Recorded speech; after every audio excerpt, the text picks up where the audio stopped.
The dinner party was winding down, and the wine had been flowing freely all evening. Our living room buzzed with laughter as our closest friends shared stories and jokes that grew progressively more daring. Sarah, my wife of 6 years, had that particular glimmer in her eyes, the one that appeared after her third glass of Chardonnay, when her filter started to slip. "You know what they say about confidence," Marcus joked, gesturing wildly with his wine glass. "It's not the size of the boat, it's the motion of the ocean." Everyone laughed, including me. I'd heard worse at these gatherings. But then Sarah leaned forward, that mischievous smile playing on her lips. The same smile that had captivated me when we first met at that bookstore 7 years ago. "Well," she said, her voice carrying across the suddenly quiet room, "I can confirm that sometimes size does matter. My ex Derek? Now he was—" She paused for effect, holding her hands apart in an exaggerated gesture. "Let's just say Tom here is more of a yacht tender than the main vessel." The room fell silent. The kind of silence that makes your ears ring. I felt every eye turned to me, watching, waiting for my reaction. Jennifer, Sarah's best friend, let out an uncomfortable laugh. Marcus suddenly found his phone incredibly interesting. Sarah seemed to realize her mistake immediately. The wine-induced confidence drained from her face, replaced by a dawning horror. "Tom, I was just joking." "Baby, you know I didn't mean—" I set down my wineglass with deliberate care. My hand was steady, though I felt something cold settling in my chest. Not anger exactly. Something else. Something that had been waiting for 6 years to surface. "Derek," I said quietly. "Derek Morrison, right? Your ex from college?" She nodded, her face now completely pale. "Tom, please, I'm so sorry. That was stupid and cruel and—" "No, it's okay," I interrupted, my voice calm. Too calm. "I think it's time I told you something. Something I've kept from you for a very long time." Our friends started making noises about leaving, sensing the shift in atmosphere, but I held up my hand. "No, please stay. You're all here now. You might as well hear this too." Sarah's eyes were wide now, confused and frightened. She reached for my hand, but I stood up, putting distance between us. I needed space for what came next. "You've talked about Derek before," I continued. "Your college sweetheart. The one who got away. The successful lawyer who broke your heart when he moved to Seattle. The one you compare me to every time you think I can't hear the disappointment in your voice." "That's not true," Sarah whispered. "But we both knew it was, at least partially." I took a deep breath. "What you don't know, what you've never known, is that Derek and I crossed paths 3 years ago. Long before tonight, long before you made that joke." The room was so quiet I could hear the clock ticking in the hallway. Sarah's breath caught. "It was at a legal conference in Chicago," I said. "I was there for my firm handling a pro bono case. He was there as a keynote speaker. Derek Morrison, rising star in corporate law. I recognized him from your photos. You still had some in that box in the closet. The one you thought I didn't know about." Sarah's hand flew to her mouth. Jennifer leaned forward, transfixed. "I wasn't going to approach him," I continued. What would be the point? But then I saw him in the hotel bar. And he wasn't alone. I paused, watching Sarah's face. She needed to hear this. Maybe she'd always needed to hear this. He was with someone. And what I witnessed that night, it changed everything I thought I knew about the man you still secretly compared me to. The hotel bar at the Palmer House had that old-world elegance. Dark wood, brass fixtures, and leather chairs that had probably witnessed 1,000 business deals and twice as many affairs. I'd gone there to decompress after a particularly grueling day of depositions, nursing a scotch and reviewing my notes for the next day. That's when I saw him. Derek Morrison in the flesh. He looked exactly like Sarah's photos, just older, more polished. Expensive suit, Rolex catching the light, that confident smile I'd seen in a dozen pictures. He was at the bar with another man, younger, nervous-looking. Their body language told a story I recognized from my years practicing family law. I should have left. Should have finished my drink and gone to my room. But something made me stay. Maybe it was morbid curiosity. Maybe it was the wine Sarah kept in that box with his photos. Maybe I just needed to see the man she'd never quite gotten over. Their conversation grew heated. The younger man was crying now, trying to keep his voice down but failing. Derek's face had turned red, his jaw clenched. I couldn't hear everything, but I caught enough words. Mistake. Career. Can't tell anyone. Here's money. The younger man stood abruptly, nearly knocking over his chair. "You're a coward," he said, loud enough for half the bar to hear. Then he ran out. Derek sat there, head in his hands. And I made a decision I've questioned 1,000 times since. I walked over. Rough night? I asked. He looked up, clearly embarrassed. You could say that, just work stress. I could have let it go. Should have. But I sat down. I don't think that was about work. His eyes narrowed. I'm sorry, do I know you? No, but I know your ex-girlfriend. Sarah Chen. Now Sarah Mitchell, my wife. The color drained from his face. Tom, you're Tom. It wasn't a question. Sarah had mentioned me to him apparently. They'd reconnected on LinkedIn a few years back, exchanged occasional messages. I'd pretended not to notice. That young man, I said carefully. Is he why you really left Seattle? Derek's carefully constructed facade cracked. His hands shook as he reached for his drink. I don't know what you think you saw. I think I saw what you've been hiding for years. Maybe your whole life, I leaned forward. I'm a lawyer, Derek. I specialize in family law. I've seen this story before.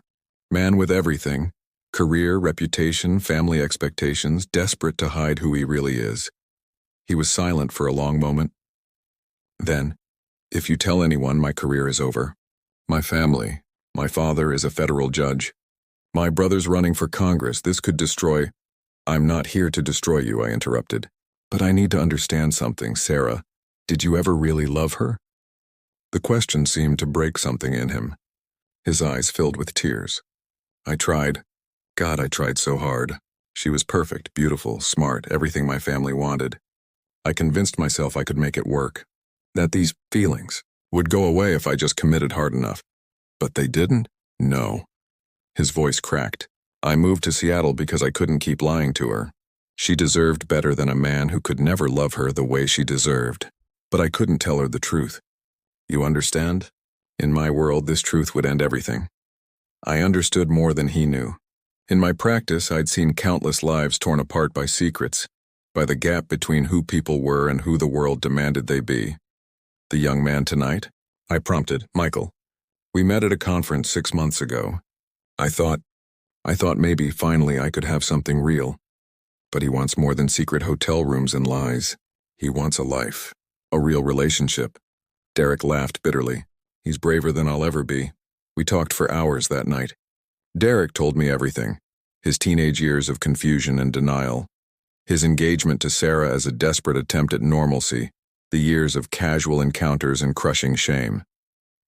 He spoke about his father's expectations, his family's political ambitions, the weight of a reputation that demanded he be someone he wasn't. Before we parted, he made me promise.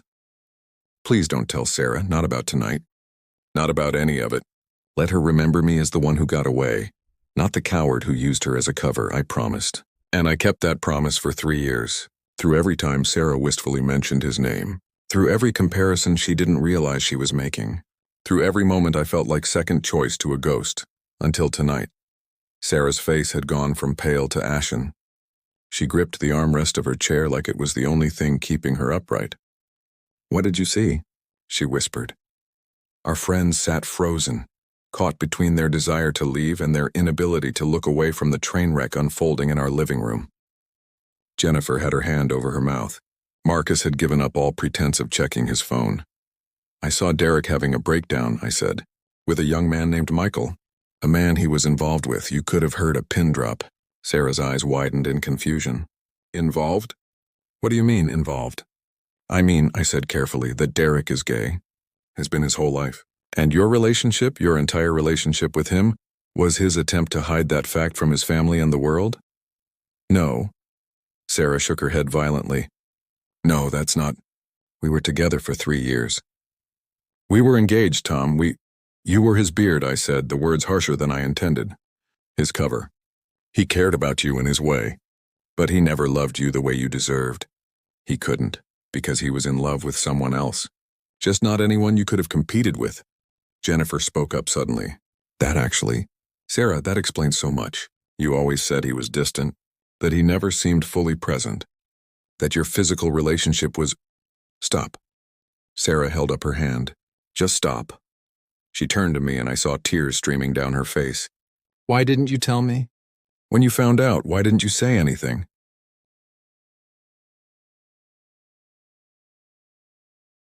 He asked me not to, I said simply. And honestly, Part of me thought you needed to keep your illusion. You'd already built him up into this perfect man, the one who got away. If I told you the truth, who would you have? Just me. Regular, boring Tom, who you settled for. I never settled, Sarah said, but her voice lacked conviction, didn't you? I challenged. Every time you brought him up in conversation, every time you looked at me like you were measuring me against some impossible standard, every family dinner where your mother asked when I'd make partner like that nice Derek boy would have. I heard it all, Sarah. I felt every comparison. Marcus cleared his throat uncomfortably. Maybe we should— No, Sarah said sharply. Stay, he's right. You all heard what I said tonight. You all heard me humiliate my husband in front of his friends. You should hear this too. She turned back to me and I saw something crumbling in her eyes. Some wall she'd built, some story she'd told herself. I did compare you. Not consciously, but— God, Tom, I'm so sorry. I convinced myself I'd lost some great love. That I'd settled for safety instead of passion. But he never loved me at all, did he? I think he cared about you, I offered. In the way someone cares about a good friend. But no, he wasn't in love with you. He was in love with the idea of being normal, of meeting his family's expectations. You were part of that performance. Sarah buried her face in her hands, shoulders shaking. Jennifer moved to comfort her, but Sarah waved her away. I need to hear this, all of it. What else did he tell you? That he moved to Seattle because he couldn't keep lying to you? That he broke off the engagement not because he didn't think you were good enough, but because he knew he could never be the husband you deserved? That watching you plan a wedding to a man who could never truly be yours was destroying him? So he was noble, Sarah said bitterly. Breaking my heart was him being kind. In a way, yes. He could have married you, spent years pretending, had affairs on the side while you wondered what was wrong with you, why you couldn't make him happy. Instead, he ended it. It was the most honest thing he ever did. The silence stretched between us. Finally, Sarah looked up at me with red-rimmed eyes. And you? You married me knowing I was comparing you to a lie. Why? The question hung in the air. Why had I married her? Why had I stayed silent? The answer was complicated, built from 1,000 small moments. Because I loved you, I said, and I believed that eventually you'd see me. Really see me. Not as Derek's replacement, but as your partner. Your equal. I thought time would heal that wound, but it didn't. No, it didn't. And tonight, when you made that joke, when you humiliated me in front of our friends to score a cheap laugh, I realized that maybe it never would. After our friends left, awkwardly with mumbled goodbyes and promises to call later, Sarah and I sat in the silence of our living room. The wine glasses still sat where we'd left them, evidence of a normal evening that had turned into something else entirely. I need to understand, Sarah said finally. You've known this for 3 years. 3 years, Tom. We've had anniversaries, holidays, vacations. You held this secret through all of it. Why now? Why tell me tonight? I leaned back against the couch, suddenly exhausted. Because I'm tired, Sarah. I'm tired of being second place to a memory. I'm tired of feeling like I have to earn something I should have been given freely. Your full heart, not just the parts Derek didn't want. That's not fair, isn't it? I met her eyes. Be honest. How many times have you wondered what if? How many times have you looked at me and thought about how Derek would have handled things differently, better? She was quiet, which was answer enough. I kept his secret because he asked me to, I continued, and because I understood what it would cost him if the truth came out. His father, the federal judge, has publicly opposed LGBTQ rights. His brother's political campaign is built on traditional family values. Derek coming out wouldn't just affect him. It would destroy his family's carefully constructed image. So you protected him, Sarah said. But not me. You let me go on believing I wasn't good enough, that I'd lost some great love. I tried to show you, I said quietly. Every day. Every small gesture, every time I listened to your work stress, every time I supported your dreams. I tried to prove that what we had was real, was enough. But you couldn't see it. You were too busy mourning something that never existed. Sarah stood abruptly and walked to the window, staring out at our quiet suburban street. You should have told me. You should have told me the day you found out. Would you have believed me? I challenged. Or would you have accused me of lying, of being jealous, of trying to ruin his memory? She didn't answer, which meant I was right. There's something else, I said. Something I haven't told you yet. She turned, fear flashing across her face. What? Derek and I, we stayed in touch. Not often. Maybe 4 or 5 emails over the years. He'd check in, ask how you were doing. If you were happy. You've been talking to my ex-boyfriend? My ex-fiancé? Her voice rose. He's been alone this whole time, Sarah, completely alone. Michael left that night in Chicago. Derek's been living this half-life. Successful career, empty apartment, secret hookups that leave him feeling more hollow each time. He asked about you because you represented something to him, a time when he almost believed he could be who everyone wanted him to be. I don't care, Sarah said coldly. I don't care about his pain. He lied to me, he used me, and you kept that from me. I did, I agreed. And I was wrong. But Sarah, think about what I've been living with. Every time you mentioned his name with that wistful tone, every time your mother asked why I couldn't be more like him, every time I felt you comparing us in your head, I knew the truth that you were pining for a man who could never have loved you, and I couldn't say anything. She moved back to the couch, sitting at the far end, as far from me as possible. What do you want from me now? I want honesty, I said. Real honesty. Not the comfortable lies we've been telling each other. I want to know if you married me because you loved me or because I was safe. Available. Good enough. How dare you? Answer the question, Sarah. The silence stretched. Outside, a car drove by. Inside, our marriage hung in the balance. I don't know, she finally whispered. I convinced myself I loved you. And maybe I did. Maybe I do. But you're right. Part of me was always comparing. Always wondering what might have been if Derek hadn't left.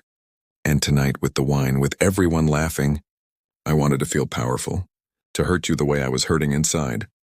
Why are you hurting? I asked, genuinely confused. Because I'm not enough. The words burst out of her. For you, for your family, for my own expectations of myself. I'm just Sarah. Average Sarah who teaches high school English and has never written the novel she always planned to. Average Sarah who can't seem to make her husband look at her the way Derek used to. Derek never looked at you anyway. I interrupted. That's what I'm trying to tell you. Whatever you saw in his eyes, it wasn't love. It wasn't desire. It was performance. And you fell in love with a performance. She was crying now. Deep sobs that shook her whole body. So what now? You've destroyed everything I thought I knew about my past. Where does that leave us? I moved closer but didn't touch her. That's up to you. I've loved you for 7 years. The real you, not some idealized version. But I can't keep competing with a ghost, even if that ghost was never real. We didn't sleep that night.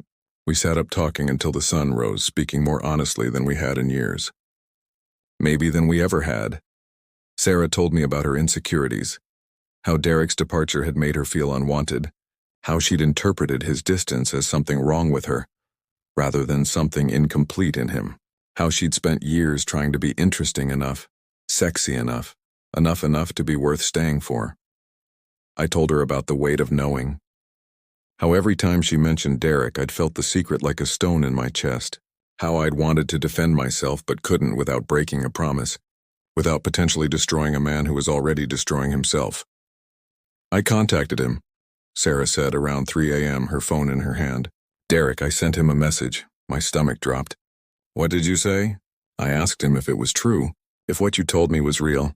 She showed me her screen. The message was simple, direct. I deserved to know. We waited. The clock ticked. And then at 3:47 a.m. her phone buzzed. Derek's reply was longer than either of us expected. Sarah read it aloud, her voice shaking. Sarah, I'm so sorry. Tom wasn't supposed to tell you. Not because I wanted to keep hurting you, but because I was a coward. I still am. You deserved so much better than I gave you. You deserved someone who could love you completely. Not someone using you as a shield against who he really was. I broke off our engagement because I couldn't keep lying to you. But I couldn't tell you the truth either. It was the most selfish thing I've ever done.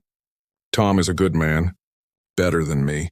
He loved you enough to keep my secret when he could have used it to make himself look better in your eyes. That's real love, Sarah. The kind I could never give you. I hope someday you can forgive me. But more than that, I hope you can see what you actually have.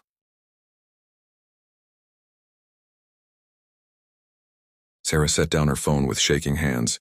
He knew. He's known this whole time that you were protecting him. That you were letting me compare you to him without defending yourself. I made a promise, I said simply. A promise that hurt you. That hurt us. She turned to me and I saw something new in her eyes. Not the dreamy nostalgia I'd grown accustomed to. Something clearer. Why would you do that? Because he was in pain, I said. And because some secrets aren't mine to tell even when keeping them costs me. That's not normal, Tom, that's not. Most people would have thrown him under the bus immediately.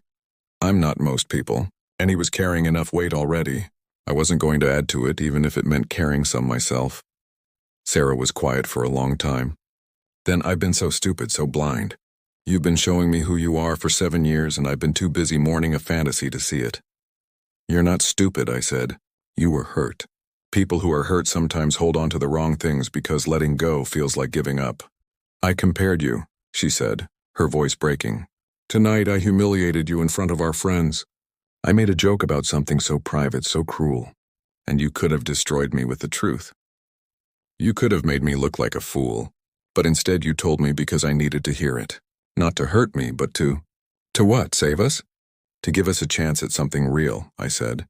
We can't build a marriage on the foundation of a lie. Not Derek's lie about himself. And not your lie that what you had with him was better than what we have. She reached for my hand then, hesitantly, like she wasn't sure she had the right anymore. I don't deserve you. That's not how love works, I told her. It's not about deserving. It's about choosing. Every day, even when it's hard, especially when it's hard.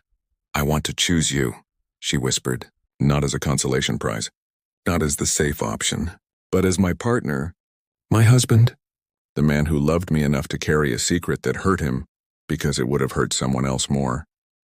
That's the kind of person I want to be for you too. The sun was rising now, painting our living room in shades of gold and pink. The wine glasses from last night still sat on the coffee table, but they felt like artifacts from another life. It won't be easy, I said. We have a lot to work through. The comparisons, the resentment, the broken trust, I know. But Tom, for the first time in 7 years, I'm seeing you clearly, not through the lens of what I lost, but for who you actually are. And I like what I see. I love what I see. 3 months later, Sarah and I were in couples therapy. She'd apologized to our friends individually, explaining what had happened that night. Most of them understood. Jennifer told her she'd been waiting for Sarah to wake up and see what she had for years. Derek came out to his family 6 months after that night. It went as poorly as he'd feared. His father stopped speaking to him. His brother's campaign explicitly distanced itself from him. But Michael, that young man from Chicago, had reached out after seeing Derek's coming out post online. They were taking things slowly, but Derek sent me an email that said simply, "Thank you for keeping my secret when you could have used it. And thank you for loving Sarah enough to tell it when she needed to hear it. You're a better man than I deserve to know. As for Sarah and me, we're rebuilding." She wrote the first chapter of her novel, a story about a woman who mistakes comfort for love and love for fantasy. She asked me to read it, and when I did, I cried, because in it I saw us, the truth of us. One evening, she found me in our home office and wrapped her arms around me from behind. "You know what I realized today?" she said. "What?" "That you're the biggest thing in my life.